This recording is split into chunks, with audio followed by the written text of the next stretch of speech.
technique to solve a particular problem, then you have to find out something. Some parameters are there, some common terms are there, you have to find out that things. And after that, after identification of the terms or parameters, after that you can apply dynamic programming method. So what are the terms that are mentioned here? See that these are the elements of dynamic programming problem. What are the elements, or we can say the components of dynamic programming? In the diagram we have written that the components of dynamic programming, or we can say the elements of dynamic programming. So what are the components? The first one is stages. See that the stages, number one. Number two, states. Carefully listen. Stages and states. Number three, decision. And number four, optimal policy. That means optimal solution. The basic principle of dynamic programming problem is that the entire problem is divided into stages. Entire problem is divided into stages. That means the entire problem can be divided into several stages, into smaller problems. In each stage, the problem is a very small problem. So the problem is divided into stages. By solving the first stage problem in stage 1, we obtain a solution for that particular stage, and then you have to go for the stage 2 with the help of the solution obtained in stage 1. Okay, তার মানে ধরো বড় প্রবলেমকে আমরা কতগুলো স্টেজে breakup করে নেব ছোট ছোট প্রবলেমে। তো ফার্স্ট স্টেজে যে সলিউশন আমরা বার করব, using any method you can solve that problem in stage 1। তো সেই স্টেজে যে সলিউশনটা পেলে সেই সলিউশনটাকে তোমাকে রাখতে হবে, মনে রাখতে হবে বা স্টোর করে রাখতে হবে। তারপরে সেই সলিউশনটা নেবে, তারপরে আবার কিছু মেথড অ্যাপ্লাই করবে, করে তুমি সেকেন্ড স্টেজের সলিউশন বার করবে। মানে depends on the solution of first stage, you will obtain the solution in stage 2. Then using the solution of stage 1 only, you have to find out the solution of stage 3. And the solution of stage 4 can be obtained by using the solution obtained in stage 3. তার মানে যে স্টেজে তুমি solution বার করবে, মনে করো J+1 স্টেজের সলিউশন যদি আমরা বার করি, তাহলে আমরা যে স্টেজের যে সলিউশন পাচ্ছি সেই সলিউশনটাকে ইউজ করব, not the solution of previous stage, like J-1, J-2 and up to the first stage. এগুলো আমরা ইউজ করব না, জাস্ট প্রিভিয়াস স্টেজে যে solution, we only use that solution. So this is the main things. That means the entire problem is a big problem is divided into smaller problem or sub problems. So this is the main basic principle of dynamic programming. The big problem is divided into small problem. এবার দেখো কি হচ্ছে, to solve the solution of each stage you have to define some new variables. Original ধরো প্রবলেমের যে variables আছে সেগুলো তো থাকবেই, but additionally you have to define or construct some new variables in each stage. Okay, for each stage you have at least one new variable. তো সেইগুলোকে বলা হচ্ছে স্টেট অর স্টেট ভেরিয়েবলস থাকে। প্রত্যেকটা স্টেট থাকছে, সেই স্টেটে যে ভেরিয়েবলস থাকছে, তো তাদের সলিউশনের উপরে ডিপেন্ড করে অনেক সময় আমরা কি অরিজিনাল যে প্রবলেম বা অরিজিনাল যে ভেরিয়েবলস থাকে, তো অরিজিনাল ভেরিয়েবলকে বলা হয় ডিসিশন ভেরিয়েবলস। আর প্রত্যেকটা স্টেটে যে ভেরিয়েবলস আমরা ডিফাইন করব, this are the state variables. তো by solving each stages we obtain a solution in terms of the state variables, new variables. ঠিক আছে, যে সলিউশনগুলো পাওয়া যাবে প্রত্যেকটা স্টেজের, সেই সলিউশনগুলো পাওয়া যাবে in terms of state variables or the variables defined in each state. This is important thing. The solution obtained in terms of state variables. Okay, এবার প্রত্যেকটা স্টেটেই আমরা কি করব, প্রত্যেকটা স্টেজেই কিন্তু যে সলিউশনটা বার করবে সেই সলিউশনের জন্য সার্টেন মেথড চাই। So that one is called the decision. So you have to take decision at each stage. Okay, প্রত্যেকটা স্টেজে তোমাকে ডিসিশন নিতে হবে বা সলিউশন বার করতে হবে। So that is called the decision. তারপরে এইভাবে ধরো স্টেজ ওয়াইজ যেতে যেতে আমরা ফাইনালি যখন পৌঁছাবো তখন we obtain the final solution or the optimal solution. তো mainly dynamic programming is used to solve optimization problem, mainly used to find out the optimal solution or optimize used in optimization problem, either to find the maximum solution or minimum solution. So these are the basic parameters or basic terms of each dynamic programming method or dynamic programming technique. So that states are sorry, that terms are defined here. What are the stages? So the first line, you see that the dynamic programming problem can be decomposed or divided into a sequence of smaller subproblems called stages of the original problem. Okay. এবার ধরো এখানে যদি আমরা একটা example consider করি, you have an idea to solve the linear programming problem using simplex method or graphical method. Lot of methods you have learned at UG level to solve the linear programming problem. So we also discuss here how to solve an LPP using dynamic programming method. একদম লাস্টে আমরা discuss করব যে dynamic programming technique apply করে আমরা কিভাবে LPP solve করব। তো if you consider the LPP, then what is the technique to solve the LPP by dynamic programming problem? The basic principle হচ্ছে এরকমই, you have to consider, we have considered the only the first variables, x1 variables. So we choose the x1 variables and other variables are removed from the objective function as well as from the constant set of constant. Okay. তার মানে হচ্ছে শুধুমাত্র x1 variable নেব, বাকি ভেরিয়েবলের কোএফিসিয়েন্টকে আমরা 0 put করব, কিন্তু ইনইকুয়ালিটি যে right hand side that will remain unchange. তার মানে কি হচ্ছে, in first stage there is only one variable is the x1 variable and that variable is called the decision variable. তো তার মানে কি হচ্ছে, ওই স্টেজে আমরা ধরো x1 এর ভ্যালু পাবো in terms of state variables. তার ফার্স্ট স্টেজের জন্য আমরা ধরো একটা s1 বলে একটা স্টেট ভেরিয়েবল ডিফাইন, অনেকগুলো লাগবে, for each constant we have to define each state variables. প্রত্যেকটা কনস্ট্যান্টের জন্য একটা করে ভেরিয়েবল ডিফাইন করতে হয় এলপিপির জন্য।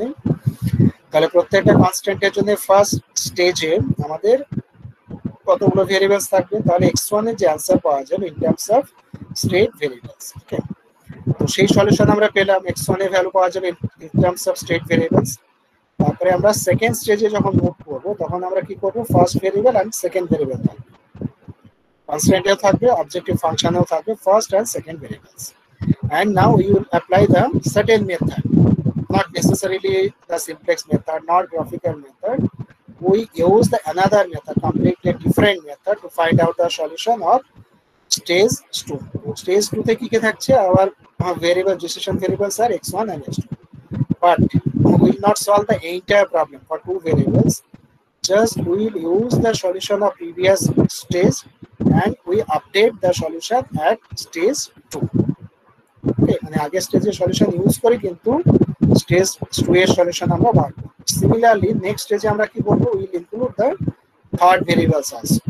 তো থার্ড ভেরিয়েবল যখন ইউজ করবে তখন কি করবে, সেকেন্ড স্টেজে যে সলিউশন পেলে সেই সলিউশনটা থার্ড স্টেজে ইউজ করবে। তো এইভাবে করতে করতে যখন আমাদের সমস্ত ভেরিয়েবল ইনক্লুডেড হয়ে যাবে, অল ভেরিয়েবলস আর ইনক্লুডেড, সেই স্টেজে যে সলিউশন পাওয়া যাবে that solution is the final solution or the optimal solution. Final স্টেজে আসলে তো সমস্ত কনস্ট্যান্ট, এই সমস্ত ভেরিয়েবলস ইনক্লুডেড হয়ে যাচ্ছে, that means at that stage we can find the entire solution or the final optimal solution. তো সেই কথা এখানে বলা আছে, স্টেট বলা আছে, দেখো in each stage in a dynamic programming problem has a certain number of states. প্রত্যেকটা স্টেট আমাদের স্টেজে কতগুলো স্টেট থাকবে, তো সেইগুলোকে বলছে যে in each stage that is there is a certain number of states. So these states represents various conditions of the decision process at a stage. যেমন ধরো বললাম যে এলপিপি যদি কনসিডার করি, প্রত্যেকটা কনস্ট্যান্টের জন্য এক একটা করে আমাদের স্টেট ভেরিয়েবলস থাকবে, প্রত্যেকটা কনস্ট্যান্টের জন্য এক একটা করে নতুন ভেরিয়েবল আমরা ইন্ট্রোডিউস করব। ফার্স্ট কনস্ট্যান্টের জন্য মনে করো সে s11, সেকেন্ড কনস্ট্যান্টের জন্য সে s21, থার্ডের জন্য মনে করো s31 and so on. Second one is represents the state. First suffix represents the variable for the constant. Okay, তো এইভাবে আমাদের স্টেট ভেরিয়েবলস থাকবে। তারপরে দেখো বলা আছে return function at each stage a decision is made. Decision means you have to find out a solution based on the solution in terms of the state variables. You have to take a decision. Decision means you have to find a solution in terms of state variables. তো সেটা দেখো লেখা আছে at each stage a decision is made which can affect the state of the system at the next stage. যেটা next stage আমরা যাব and helping in arriving at the optimal solution. ঠিক আছে, তো রিটার্ন ফাংশনটার কাজই হচ্ছে তাই, যেটার ভ্যালু আমরা প্রত্যেকটা স্টেজেই আমরা বার করব এবং যে সলিউশনটা আমাদের নেক্সট স্টেজে সলিউশন বার করার সময় কাজে লাগবে। That one is called the return function. তারপরে হচ্ছে দেখো ডিসিশন, এখানেও বলা আছে at each stage there can be multiple choices to find out the solution or best decision. তাই না, প্রত্যেকটা স্টেজে আমরা দেখবো যে অনেক অনেক অল্টারনেটিভ থাকবে, অনেক অনেক অল্টারনেটিভ সলিউশনে থাকবে, তার মধ্যে আমরা বেস্ট সলিউশন বার করব। That one is called the decision. তারপরে হচ্ছে optimal policy. Optimal policy means হচ্ছে that one is the last solution, solution obtain at the last stage. তো সেটা হচ্ছে অপটিমাল পলিসি। এবার দেখো কয়েকটা আছে নোটস বোর্ড এখানে লিখেছে, তো ফার্স্ট নোটটা বাদ দিয়ে দাও, একটা ইম্পর্টেন্ট না। সেকেন্ড নোট হচ্ছে important. There exists a recursive relation that identify the optimal decision for stage J, given that J plus 1 has already been solved. তো এখানে ধরো আমরা দুভাবে বলতে পারি যে J plus 1 এ মনে করো J plus 1 স্টেজ আমরা অলরেডি সলিউশন করে নিয়েছি, that means we have a solution, then we go for state J, মানে হায়ার স্টেজ থেকে আমরা লোয়ার স্টেজে আসতে পারি। ধরো আমাদের আমরা ধরো প্রবলেমকে ডিভাইড করছি stage 1, stage 2 up to stage n। তো সলিউশন এখন আমরা স্টার্ট করতে পারি স্টেজ n থেকে শুরু করতে পারি, depends on the problem, or we can start from state 1। তো প্রবলেম দেখে আমরা আইদার ফার্স্ট স্টেজ থেকে অর লাস্ট স্টেজ থেকে আমরা শুরু করতে পারি। তো if you start from last stage then we go towards the first stage, and if you start from stage 1, then we go to stage 2, stage 3 and go to last stage. তো তার মানে আমরা ধরো আপওয়ার্ড ডিরেকশনে যেতে পারি or downward ডিরেকশনে যেতে পারি, but we have to go stage wise, first and second, third, fourth and so on, lastly n stage, or from n minus 1, n minus 2, and lastly we have to go to stage 1. So this is the process. The final stage must be solved by itself. Final stage আমরা যখন যাব তখন সেটাকে আমরা যে optimal process থাকবে তার সাহায্যে আমরা সলিউশন দেব, and final stage give the optimal solution. This is the very important thing. So these are the elements, these are the definition of the terms, and these are the notes, simple note. Now this is the very very important principle called the Bellman principle of optimality. Bellman obviously a scientist, and sometimes the people are saying that the dynamic programming, the father of dynamic problem method is Bellman. Basically, the Bellman invented this method. So this is a big method, big facilities are there, lot of utilities are there for this method. Let me say large number of problems can be solved by dynamic programming technique. So this is a very important technique, but this method is invented by a single people, and he is Bellman. So what is the principle of optimality? What is the basic principle of Bellman given by Bellman? So I am read out this principle. See that an optimal policy is the solution obtained in the last stage, or optimal solution. It may be maximum or it may be minimum solution. That optimal solution has the property that whatever the initial state and decision are, the remaining decisions must constitute an optimal policy with regard to the state resulting from the final decision. So this is the principle, and whatever may be the initial state or decision, you surely find out or you surely get an optimal solution.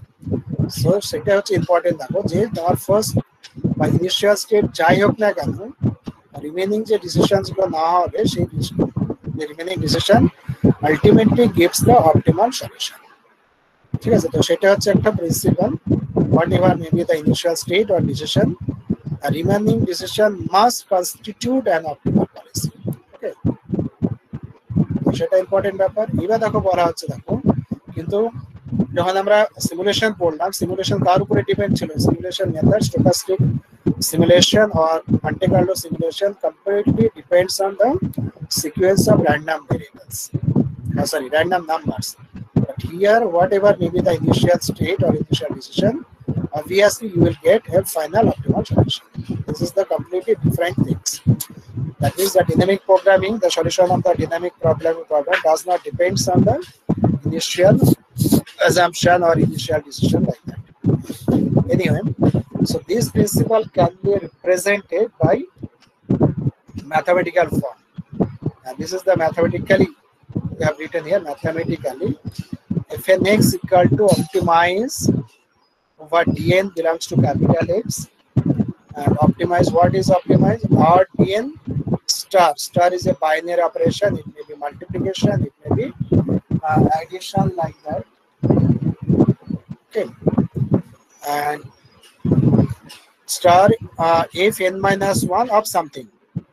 Okay, now what is something? T of x comma dn. T is a function, another mathematical function of two variables, small x and dn. Now we have to learn each and every terminologies and every notations of this expression. So what is fnx? This x is a small x, and this is the optimal return from an n stage process when initial state is x. Okay. X is the initial state, and fn, basically fn is the solution obtained at the n stage. So এটা মনে রাখলে চলবে যে fn is the optimal return, not the final solution, but it is the optimal return or base return at the n stage. And n stage এর হচ্ছে best result. Now RDN, what is RDN? Immediate return due to the decision DN. মনে করো n stage আমরা একটা decision নিচ্ছি, মানে solution বার করলাম, that solution is DN. DN is the decision or solution at n stage. প্রত্যেকটা স্টেজে আমরা সলিউশন নেব, তো so DN is the solution at n stage. Okay.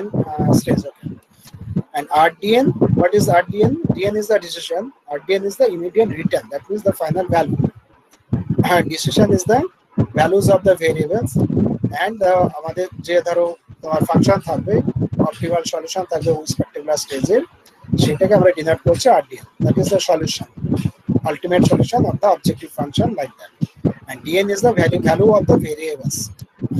Decision means the value of the variables of a particular stage, and RDN is the ultimate solution, and maybe the function of values of the objective function at n stage. And what is TXDN? The transfer function which gives the resulting state. তো এটা একটা method, মানে যে মেথডের উপর base করে আমরা ধরো n স্টেজে যে সলিউশন বার করব, তো সেই মেথডটাকেই আমরা বলছি transfer function. That means transfer functions, or we can say this is a method to find out the solution at n stage. So that solution depends on x, the initial state, x is the initial state, and dn, the decision is the solution of the decision variables, not the state variables. So transfer function is a function of x and the function of the decision variables. And capital X, this is the very important. Capital X is the set of admissible decision. মানে ওই n স্টেজে যত possible তোমার solution হতে পারে তার যে collection, সেটা হচ্ছে capital X, all possible solutions. তো তার মধ্যে থেকে আমরা ডিএন চুজ করছি, that one gives the optimal return at the N stage. Capital X is the set of all possible solution, তার মধ্যে থেকে একটা আমরা সলিউশন চুজ করব, দ্যাট ওয়ান ইজ ডিএন। সেই জন্য দেখো অপটিমাইজ কথার তলায় লেখা আছে DN belongs to capital N, মানে যত পসিবল আমাদের অপটিমাল সলিউশন হতে পারে তার মধ্যে থেকে আমরা একটা সলিউশন চুজ করছি, that one called the DN. So these are the terms. So optimize কেন লেখা আছে? Optimize লেখা আছে because the problem may be maximized or minimized. For this reason we have saying that it is optimized. Yeah. The last sentence, what is written, it may be remembered that if a problem does not satisfy the principle of optimality, cannot be solved by dynamic programming technique. It is very, very important things. If the problem does not satisfy principle of optimal solution, optimality, that means if the problem does not satisfy the Bellman's principle of optimality, then that problem cannot be solved with the help of dynamic programming technique. Okay. So every problem should satisfy Bellman's principle while solving by dynamic programming technique. So these are some note basically. So it is mentioned that the dynamic programming is a bottom-up approach. What is bottom-up approach? I am explaining by considering a diagrammatic representation. Bottom-up means smaller to bigger. Bottom means small and up means bigger. So this is bottom-up approach, means small problems to bigger problems. So means, what is the meaning of this approach? Bottom-up approach means start with smallest sub-problems. ছোট ছোট sub-problems থেকে আমরা start করব. Second stage, আমরা combine their solution, obtain the solution to sub-problems of increased size. তারপরে আমরা সলিউশনকে combine করব করে ইনক্রিজ সাইজে যে সাব-প্রবলেমস হবে তাদের সলিউশন আমরা পাবো। থার্ড এ বলা আছে until solving at the solution of the original problem. So when we how much we repeat this problem until we obtain the original solution of the original problems. তো এই যে ধরো স্টেজ 1 and 2 যা আছে আমাদের সেটাকে রিপিট করব up to the last stage. So these are the three basic steps bolte pare to get the optimal solution using Bellman principle. The solution of problems by dynamic programming is usually done in 2 stages. This is the technical part, how we solve a dynamic programming problem. So the first is, and that one is the top one, toughest one, we can say. The toughest stage is the development of functional equation for the problem. মানে প্রত্যেকটা স্টেজের জন্য আমাদের একটা করে functional equation বানাতে হবে। That one is the top one. Functional equation means the fn expression for fnx। আগে স্লাইডে যে fnx আমরা বললাম সেই fnx কে ডিফাইন করা। যে ধরো যে প্রিন্সিপালটা আমরা লিখেছি fn equal to optimise something, তো সেই এক্সপ্রেশনটা আমাদের লিখতে হবে। অপটিমাইজের পরিবর্তে কি হবে, either maximum or minimum, and we have to identify the entire expression within the bracket.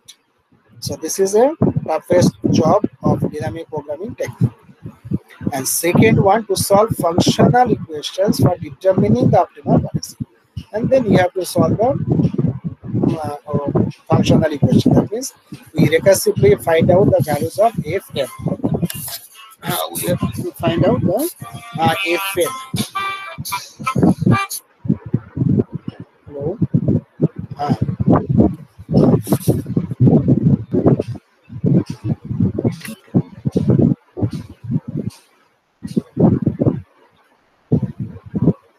সেটা হয়তো হবে পার্সেন্ট হিসাবে করে নেওয়া হবে।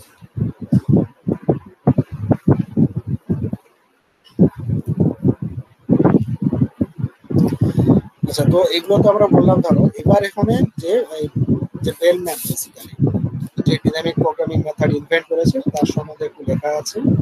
এটা আমি ডিটেইলস বলছি না, নিজেরা একটু পড়বেন। তো ফুল নেম হচ্ছে Richard Ernest Bellman. So his date of birth হচ্ছে 26 August 1920. Very old person, 100 বছর জাস্ট হচ্ছে তার, জাস্ট 100 বছর কমপ্লিট হলো, 100 years, and died on March 1984. 64 years তিনি বেঁচে ছিলেন। কোথায় জন্মেছিলেন? তো নিউ ইয়র্ক সিটিতে। তো বেসিক্যালি হচ্ছে নিউ ইয়র্ক সিটিতে তার বার্থ। তারপরে দেখে কবে কোথায় কি করেছে সব লেখা আছে। যেটা ইম্পর্টেন্ট হচ্ছে সেটা হচ্ছে during World War II he worked for a theoretical physics division group in Los Alamos. In 1946 he did PhD and Princeton University, very famous university in USA, Princeton University. তারপরে দেখো যেটা আছে সেই beginning 1949 Bellman worked for many years at Rand Corporation, and it was during this time that he developed dynamic programming. So the dynamic programming method is developed in 1949. Okay. So 1949 এই মেথডটা develop করেছেন। তার picture এখানে দেওয়া আছে, এটা ডিটেইলসটা পড়বে, line by line পড়বে। তো তারপরে দেখো হচ্ছে অনেক কিছু ইনভেন্ট করেছে। তারপরে তার নামে একটা বেলম্যান প্রাইজ বলে একটা আছে, হ্যাঁ, স্টার্ট হয়েছিল 1985 এ।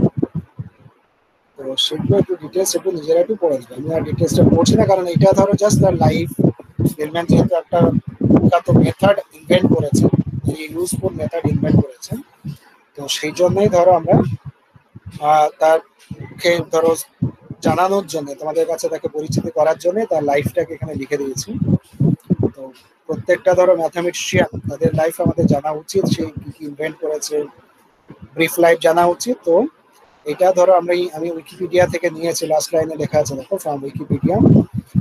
তো সেই উইকিপিডিয়াতে এটা দেওয়া আছে, এটা পড়ে মনে রাখার চেষ্টা করবো। অ্যাটলিস্ট মনে রাখবে যে dynamic programming approach is developed by Bellman in 1949। একটা সিঙ্গেল সেন্টেন্স অন্তত মনে রাখার চেষ্টা করবো। Now elements of dynamic programming, another elements, ওখানে আমরা আগে পড়েছিলাম elements of dynamic programming, and these are the other type of elements. That means basically this is the continuation of the previous slides. So what is substructure, table structure, bottom up computation? So this is the approach যে approach আমরা use করব, সেই অ্যাপ্রোচের রেসপেক্টে these are the elements. Okay, মানে actually problem solve করার সময় যেভাবে আমরা করব সেই টেকনিক ওয়াইজ হচ্ছে এটা হচ্ছে এলিমেন্টস। ফার্স্ট যখন আমরা স্টেজেস, স্টেট, ডিসিশন এগুলো বললাম, সেগুলো হচ্ছে ব্রড সেন্সে আমাদের হচ্ছে এলিমেন্টস। হ্যালো,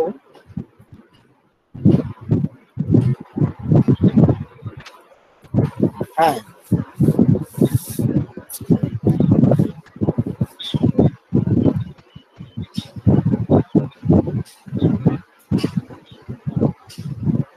কোন প্রবলেমটা কি বলো? আমার কাছে কোশ্চেন নেই এখন সামনে, তুমি প্রবলেমটা কিসের বলো না, কোন টপিকসে?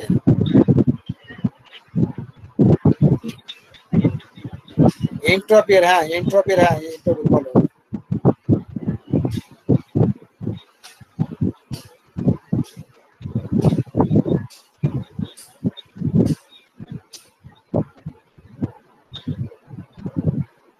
পিএন কে লেখা হচ্ছে sum of Q1 to Qn minus 1।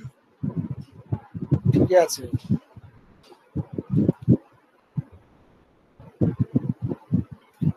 তোমরা এন ধরে করেছো তো, এটা n মাইনাস 1 ধরে বসাবে, তাহলে তো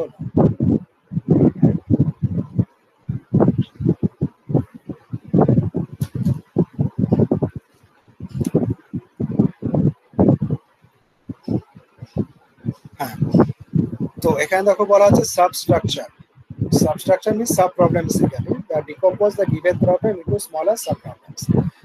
যদি এই টার্মসগুলো আগে বলা হয়েছে, একটু যাক আমরা অন্যভাবে বলছি।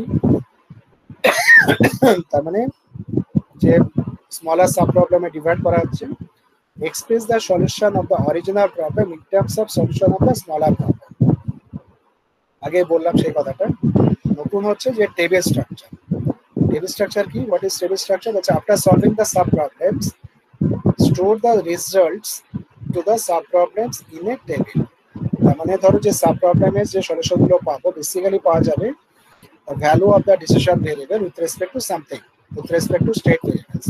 তো সেইগুলোকে আমাদের একটু স্টোর করে রাখতে হয়, কারণ যখন আমরা ফাইনাল স্টেজে যখন আমরা সলিউশন পেয়ে যাব, তখন আলটিমেট অবজেক্টিভ ফাংশনের অ্যান্সার পাওয়া যাবে। মানে last stage gives the solution of the objective function as a whole. কিন্তু আমরা যদি ইন্ডিভিজুয়াল ডিসিশন ভেরিয়েবলে যদি ভ্যালুসগুলো বার করতে চাই, তখন আমাদের আবার ব্যাক করে আসতে হবে to get the values of the decision variable or the values of the original variables. So to find such variables, we have to return back. Return back মানে ব্যাক করে আসতে হবে, সেই জন্য আমরা ভ্যালুসগুলোকে একটা টেবিলে স্টোর করে রাখতে পারি। আমরা যখন প্রবলেম সলভ করবো দেখো, তখন আমরা দেখতে পাবো। তো সেই জন্য ডিসিশন ভেরিয়েবলস এর ভ্যালুগুলো পাওয়ার জন্য আমাদেরকে ডিসিশন ভেরিয়েবলের ভ্যালু যেগুলো পাওয়া যাবে in terms of state variables, new variables, তো সেই ভেরিয়েবলস গুলো আমরা একটা টেবিলে লিখে রাখবো, একটা সাজিয়ে রাখবো, যাতে আমরা ব্যাক করে এসে সমস্ত আমরা ডিসিশন ভেরিয়েবলের ভ্যালু পেয়ে যাই। তো তাকে বলা হচ্ছে টেবিল স্ট্রাকচার। এবার ধরো বটম আপ কম্পিটিশনের কথাটা বললাম, সেটা এখানে আবার একটু বলা আছে। বটম আপ কম্পিটিশন আর একটু আমরা ডিটেলস বলবো। তো এইখানে দেখো এরপরে আমরা যেটা করছি, ইম্পর্টেন্ট, ভেরি ইম্পর্টেন্ট, অনেকে জিজ্ঞাসা করতে চাই যে what are the differences between recursion and dynamic programming. তো অনেক সময় অ্যাপারেন্টলি আমাদের মনে হবে, দেখবে কিছুটা পড়ার পরে, কিছু এক্সাম্পল করার পরেই মনে হবে যেটা হচ্ছে রিকারশন। রিকারশন তোমরা সি ল্যাঙ্গুয়েজে পড়েছো। রিকারশন আমরা ধরো বিভিন্ন জায়গাতে পড়েছি, তাই না? ফিবোনাকি নাম্বার বার করার সময় পড়েছি। তারপরে ধরো অনেক জায়গাতে আমরা রিকারশন ইউজ করেই থাকি। সি ল্যাঙ্গুয়েজ প্রোগ্রাম করার সময় যদি ফিবোনাকি নাম্বার জেনারেট করে থাকো, ফ্যাক্টরিয়াল যদি বার করে থাকো ইউজিং রিকারশন, তাহলে পাবে। সেটা ধরো আমি এখানে এক্সপ্লেইন করছি যে difference between recursion and dynamic programming. তো বেসিক্যালি দেখো যে ফিবোনাকি নাম্বারের আমরা কনসিডার করছি as an example. So we know the Fibonacci sequence fn. Generated, that one is generated by fn, and the starting value of f is what? F0 means 0, f1 মানে 1. f0 মানে 0, f1 হচ্ছে 1, এগুলো হচ্ছে starting value. কোনো কোনো বইতে দেখবে f0 মানে 1 ধরে, f1 কে 1 ধরে, দুটোই 1 1 ধরে। সেটা নিয়ে কোনো প্রবলেম নেই। Whatever maybe, maybe the first values may be 1 or first one may be 0. Okay. তো 1 1 দিয়ে স্টার্ট হতে পারে, 0 1 দিয়ে স্টার্ট হতে পারে, কিন্তু আইডিয়ালি যদি আমরা অরিজিন অফ তোমার দেখি, অরিজিন অফ যদি, তাহলে তোমার হচ্ছে 1 দিয়ে শুরু হবে।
আচ্ছা, তো দেখো এখানে হচ্ছে যে ফিবোনাকি সিকোয়েন্স হচ্ছে fn + 2 = fn + 1 + fn। এটা তো জানো তোমরা ফিবোনাকি সিকোয়েন্স, যে দুটো ভ্যালু যোগ করলে পরে আমরা নেক্সট ভ্যালু পেয়ে থাকি।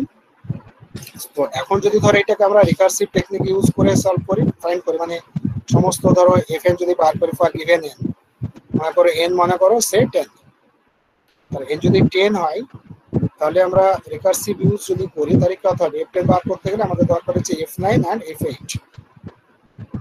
তো রিকার্সিভে তাই করে যে f10, that means f10 থেকে স্টার্ট করব, and that one depends on f9 and f8, then we will find out the value of f9, then again we have to find out the value of f8 and f7। তো এইভাবে ধরো আমরা বার করে করে যাই, এটা হচ্ছে রিকার্সিভের টেকনিক। আর dynamic programming এর টেকনিক কি হবে, সে দুটোকে আমরা ধরো পরের ডায়াগ্রামে দেখাচ্ছি। এই ডায়াগ্রাম গুলো দেখার চেষ্টা করো। তো লেফট হ্যান্ড সাইডে দেখো আছে আমাদের, লেফট হ্যান্ড সাইড আগে বলছি, তারপরে রাইট হ্যান্ড সাইডটা আমরা বলছি। তো লেফট হ্যান্ড সাইডটা হচ্ছে রিকার্সিভ টেকনিক, লেফট হ্যান্ড সাইডে রিকার্সিভ টেকনিক ইউজ করা হচ্ছে, রাইট হ্যান্ডটা হচ্ছে ডাইনামিক। তো লেফট হ্যান্ড সাইডটাকে কেয়ারফুলি দেখো। তো সেখানে কি আছে আমাদের মতো ফিবোনাকি ফিট 5, মানে আমাদের ধরো এন এর ভ্যালু হচ্ছে 5, এফএন মিন্স F5 আমাদের চাই। তো F5 পেতে গেলে আমরা কি করব, তখন আমাদের দরকার হবে F4 আর F3 as per the definition. তো F5 থেকে আমরা স্টার্ট করব, রিকার্সিভে হচ্ছে কি স্টার্ট করব ফ্রম দ্য ইনিশিয়াল ভ্যালু, মানে যেটা আমরা চাইছি সেখান থেকে আমরা স্টার্ট করব। তাহলে F5 এ আমরা এলাম, F5 এসে কি হচ্ছে, that one depends on F4 and F3। তো সেই জন্য আমরা দুটো ডাউনওয়ার্ড অ্যারো দিয়েছি, because we have to go to F4 and F3। তো সেই জন্য দেখো F5 থেকে দুটো ডাউনওয়ার্ড অ্যারো আছে, তার মানে we will go for F4 and F3। এবার F4 যদি আমরা চাই, তার মানে F3 কে এবার আমরা স্টপ করছি, করে F3 তে চলে এলাম। F3 তে দেখো ফিবোনাকি 4, তখন that one depends on F3 and F2। তাহলে এবার কি করছি, F2 কে আমরা পেন্ডিং রাখছি, তারপরে আমরা F3 তে এলাম, F3 depends on F2 and F1। আবার আমরা যাচ্ছি F2 তে, F2 তে যখন যাচ্ছি that one F1 and F0। F1 F0 value আমরা জানি, দেওয়া আছে given values. So based on the last values F1 and F0 we will calculate the values of F2 পেলাম। এবার যখন F3 আবার আমরা পেতে যাই যখন, তখন কি হচ্ছে F1 আমাদের আছে, F1 এর ভ্যালুটা পেয়ে আমরা দেখছি ওখান থেকে, F1 মানে 1 আর F2 তো এখান থেকে পেলাম, সেই দুটোকে সাম করলাম করে F3 পেলাম। তারপর যখন F4 এ যাব তখন কিন্তু পাচ্ছি না, কারণ আমাদের F2 চাই। অ্যাকচুয়ালি দেখো কি হচ্ছে, যে ফিবোনাকিতে কি করবে না, তো F2 কে আবার নতুন করে কিন্তু ক্যালকুলেট করবে, মানে আগে ধরো লেফট হ্যান্ড সাইড F2 আমরা ক্যালকুলেট করেছি, সেটা কিন্তু ইউজ করবে না, তারপরে F2 তে আবার ক্যালকুলেট করবে, কারণ এই F2 যেখানে আছে আর কি, সেই F2 তে আবার কিন্তু যে মেথড আছে সেই মেথড কিন্তু ইনিশিয়েট করবে, বুঝতে পারছো, সেখানে আমরা ইনিশিয়েট করা হবে নতুন মেথড। তো সেই জন্য নিউলি F2 ক্যালকুলেট করবে based on F1 and F0। তো সেটা আমাদের ধরো ভ্যালু পেলো আর কি, রিকার্সিভ ইউজ করে F2 ভ্যালু বার করা হলো। এবার F2 পেয়ে গেছে, F3 পেয়ে গেছে, এরপরে F4 পাবে। তাহলে F4 পাওয়া গেল, কিন্তু F5 পেতে গেলে আবার কি করতে হবে না, তো রাইট হ্যান্ড সাইডে যে F3 আছে সে তার ভ্যালুটা আবার রিকার্সিভলি বার করার চেষ্টা করবে। তো তার ভ্যালু রিকার্সিভলি বার করতে গেলে আবার কি করা হবে না, তো F3 আছে, মানে F2 বার করবে, F1 বার করবে, দুটোই বার করবে। F1 তো দেওয়া আছে সেটা নেবে, F2 কে নিউলি ক্যালকুলেট করবে, আবার F2 ক্যালকুলেট করতে গেলে F1 আর F0 এর ভ্যালু কনসিডার করবে। তো সেই যে ভ্যালুসগুলো আছে সেইগুলোকে নেবে, নিয়ে এবার আবার ব্যাক করে F2 পেলো, F1 পেয়েছে মানে F3 পেলো। এরপরে দেখো লেফট হ্যান্ড সাইডে F3 পেয়ে গেল, রাইট হ্যান্ড সাইডে F4 আগে পেয়েছে, এরপরে আমাদের F5 পাবে। এই হচ্ছে তোমার রিকার্সিভের ভ্যালু, মানে স্টার্টিং থেকে বার করে লোয়ার দিকে যাবে, লোয়ারের ভ্যালুগুলো যখন পেয়ে গেল তখন এখান থেকে আবার ব্যাক করে আবারে আসবে। তো সেই জন্য স্টার্ট করছে কোথায় থেকে, starting from the maximum value, highest value, top. যে আমাদের যে ধরো স্ট্রাকচারটা আছে, ট্রি স্ট্রাকচার বলা হচ্ছে, এই ট্রি এর উপর থেকে টপ থেকে স্টার্ট করা হচ্ছে। এবং এই যে বলছিলাম না যে টেবিলে স্টোর করা হয়, তো এইখানে সেই যখন আমরা ধরো F5 বার করছি তখন F4 F3 চাই, মানে F3 কে এক জায়গায় স্টোর করে রাখা হলো, মানে মনে রাখা হলো যে F3 ভ্যালু আমাদের চাই। তো বেসিক্যালি এটা কি করে, যখন সি প্রোগ্রামিং এ যখন করা হয় তখন সেই সি প্রোগ্রামিং ল্যাঙ্গুয়েজ স্ট্যাক বলে এক ধরনের ডেটা স্ট্রাকচার আছে, সেই স্ট্যাক ডেটা স্ট্রাকচার ইউজ করে। তো সেই স্ট্যাক ডেটা স্ট্রাকচারে এই ভ্যালুগুলোকে তোমার রেখে দেওয়া হয়, F3 ক্যালকুলেশন করলে তারপরে এটা ইউজ করা হবে। তারপরে F3 কে আস্তে আস্তে ব্রেক করতে লোয়ারে গেল, আবার ব্যাক করে F4 পেলো, সিমিলারলি এদিকে ধরো ব্যাক করে F3 পেলো, তারপরে দুটোকে কম্বাইন করে F5 বার করছে। তো এই ধরো হচ্ছে তোমার রিকার্সিভের মানে মেন প্রিন্সিপাল আর টেকনিক। আমার দেখো কি আছে, আমাদের এই যে ডায়াগ্রাম আছে সেখানে দেখো কত জায়গাতে F0 F1 ইউজ করা হচ্ছে। F0 দেখো 1 2 3 তিন জায়গাতে F0 ইউজ হয়েছে, F1 1 2 3 4 জায়গাতে F1। F2 দেখো ক্যালকুলেটেড হচ্ছে 1 2 3 প্লেসে, F3 2 প্লাসে ক্যালকুলেটেড হচ্ছে, মানে প্রত্যেকটা জায়গাতে নিউলি তোমার ক্যালকুলেটেড হচ্ছে। যতগুলো ইন্টারনাল নোড আছে ট্রি এর প্রত্যেকটা ইন্টারনাল নোড ইজ ক্যালকুলেটেড। তার মানে কতগুলো ইন্টারনাল নোড আছে দেখো, ইন্টারনাল নোড মানে হচ্ছে লিফ নোড, যার এখান থেকে আরো কোনো নোড বেরোয়নি তাকে বলা হচ্ছে লিফ নোড, আদারওয়াইজ নোডস হচ্ছে leaf node, sorry internal node. কতগুলো ইন্টারনাল নোড আছে, 2 1 2 3 4 5 6 7, 7টা ইন্টারনাল নোড আছে, তার মানে 7 টাইমস আমাদেরকে অপারেট করতে হচ্ছে, এই হচ্ছে ব্যাপার। এবার যদি আমরা ধরো ডিনামিক প্রোগ্রামিং এ যাই, তাহলে কিন্তু সেম এক্সপ্রেশন, কি সিকোয়েন্স ক্যালকুলেট করার same expression fn + 2 = fn + 1 + fn, same expression আমরা ইউজ করব। কিন্তু ডিনামিক প্রোগ্রামিং দেখো কি করা হচ্ছে, ডিনামিক প্রোগ্রামিং দেখো একদম লোয়ারে চলে আসো, একদম লোয়ারে যখন চলে আসবে, ডান রাইট হ্যান্ড সাইডের ফিগারে এসো, রাইট হ্যান্ড সাইড ফিগারের একদম যে ট্রি আছে সেই ট্রি এর একদম লেফট বটম সেখানে চলে আসো। লেফট বটনে কি আছে দেখো, f0 f1, এই f0 f1 হচ্ছে আমাদের lowest value, minimum value, sub problem, sub values, সেখান থেকে আমরা সলিউশন বার করতে শুরু করি। মানে টপ থেকে না ধরে আমরা একদম যে লোয়েস্ট যে ভ্যালু সেখানে এলাম, কারণ f0 f1 এর ভ্যালু তো আমাদের দেওয়া আছে, যদি না থাকতো আমরা কোনো টেকনিকে সলভ করে দিতাম। সেই টেকনিক অবভিয়াসলি হতে ভেরি ট্রিভিয়াল মেথড, যখন তোমার সবচেয়ে লোয়েস্ট সাব প্রবলেমকে সলভ করবে তার সলিউশন দেখবে হচ্ছে সবচেয়ে সহজে বার করা যায়। তো সেই জন্য আমরা f0 f1 এখানে দেওয়া আছে for this problem, given a problem the f0 and f1 are given, তো সেই ভ্যালুস গুলোকে নিয়ে আমরা f2 বার করে দিলাম। তার মানে f2 হচ্ছে যে ইনিশিয়াল যে f0 f1 ইনিশিয়াল স্টেজের যে সলিউশন ছিল তার চেয়ে একটু বড় সলিউশন হবে। এবার f2 এর সাথে আমরা f1 আমাদের সাপ্লাই আছে given, তাহলে f2 আমরা পেয়ে গেছি, f1 আমাদের আছে, সেই দুটোকে যোগ করে আমরা f3 পেয়ে গেলাম। ঠিক আছে, এবার f3 থেকে আমরা কি করবো, তার চেয়ে বড় প্রবলেম কত হবে, f4, তাই না? f2 এর চেয়ে বড় প্রবলেম হচ্ছে f3 বার করতে গেলে কি দরকার হলো, f2 আর f1 দরকার হলো, সেগুলো আমরা পেলাম, সেগুলোকে অ্যাড করে আমরা f3 পেলাম, নেক্সট স্টেজের সলিউশন পেলাম। এবার f3 এর চেয়ে বড় বিগার প্রবলেম হচ্ছে f4 এ যখন যাচ্ছি তখন f3 প্রয়োজন, f3 আমরা পেয়ে গেছি already, and we need f2, f2 দেখো আমরা আগে পেয়ে গেছি, তাই না? f2 আমরা ক্যালকুলেট একবার করেছি। এই যে f0 f1 f2 যত ভ্যালুস আমরা পাবো সেগুলো একটা টেবিলে রাখবো, তাকে বলা হচ্ছে টেবিল স্ট্রাকচার। সেই টেবিলে আমরা রেখে দিলাম যত ভ্যালু পাবো, f0 কে প্রথমে, তারপরে f1, then f2, then f3 and so on, তো টেবিলে আমরা রেখে দিচ্ছি। তো from that table we pick up the value of f2 and then we add f2 and f3 and we update the value of f3, that's what for পেয়ে গেল। তার মানে দেখো যে এখানে যে f2 টা ইউজ করছি, সেই f2 ইউজ করার সময় আমাদের f0 আর f1 কে আবার নতুন করে বার করতে হচ্ছে না, খুঁজে বার করতে হচ্ছে না, বার করে আমাদেরকে f2 আমরা নিউলি ক্যালকুলেট করছি, যেটা আমাদের ধরো রিকার্সিভ করার সময় নিউলি ক্যালকুলেট করতে হচ্ছে। In dynamic programming we reuse the previous values, তো সেটা হচ্ছে ডিফারেন্স। আমরা আগের যে ভ্যালুস f2 অলরেডি ক্যালকুলেট করেছি, that values is used, okay. তো আমরা সেটা ইউজ করে নিলাম, করে আমরা f4 পেলাম। এবার f4 যখন আমরা পেয়ে গেলাম তখন f5 আমরা ক্যালকুলেট করতে যখন যাচ্ছি দেখো আপওয়ার্ড ডিরেকশনে, তখন আমাদের কি দরকার, f4 and f3 to get the value of f5, and f3 is already calculated, সেটা আমাদের টেবিলে থাকবে, বললাম f0 f1 f2 f3 f4 তো সব আমরা পরপর টেবিলে রেখে দেবো, and from that table we have the value of f3, and using the value of f3 we obtain the value of f5। তো এখানেও দেখো আমাদের যে দুটো ব্লু রিজিয়ন করে দেওয়া আছে, সেই রিজিয়নের যে ক্যালকুলেশন গুলো যেগুলো আমরা রিকার্সিভ করার সময় ইউজ করেছিলাম সেগুলো আমরা এখানে ইউজ করছি, তো সেই জন্য ক্রস করা আছে।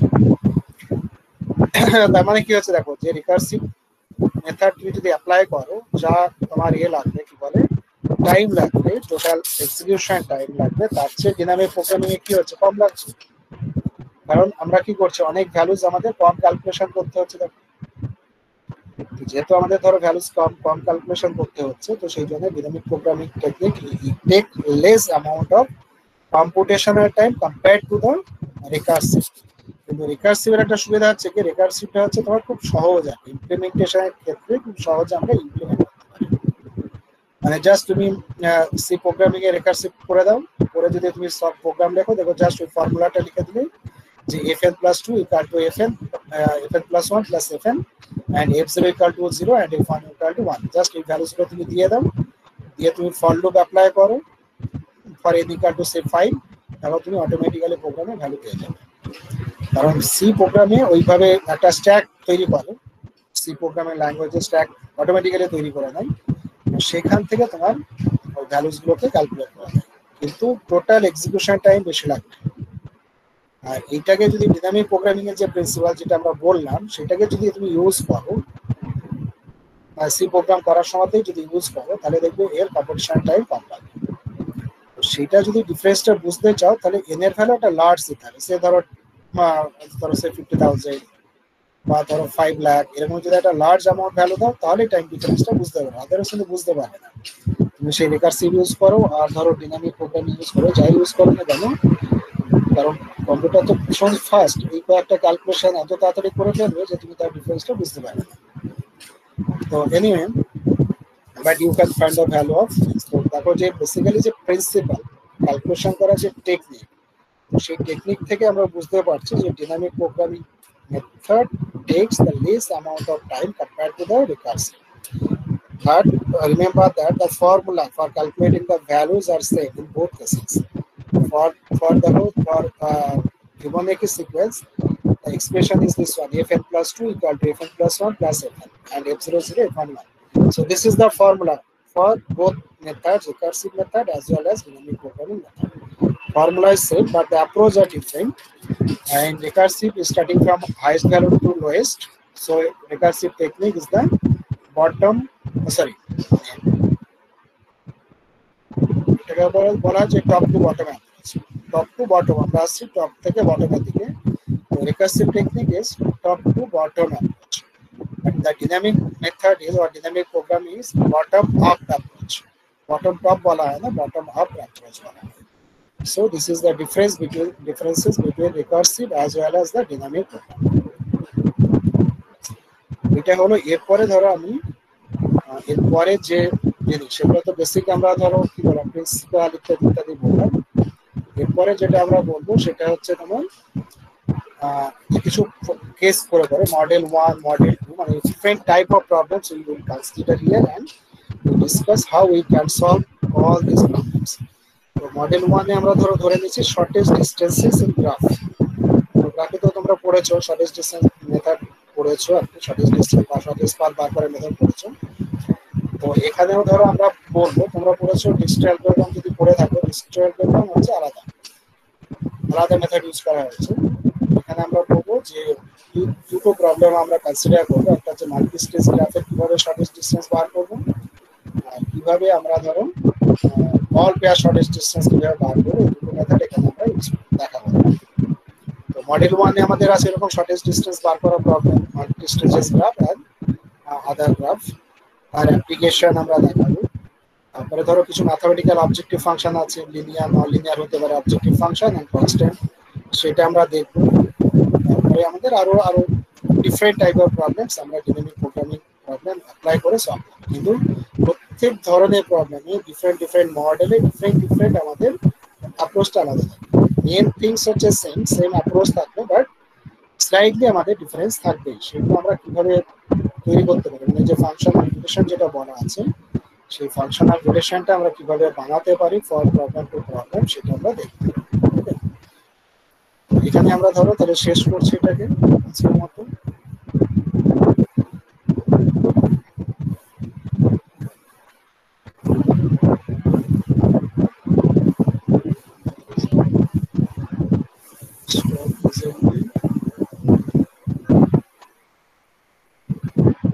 স্যার গ্রাফে আমরা ওই ক্রুস্কাল অ্যালগরিদম ওটাও পড়েছিলাম।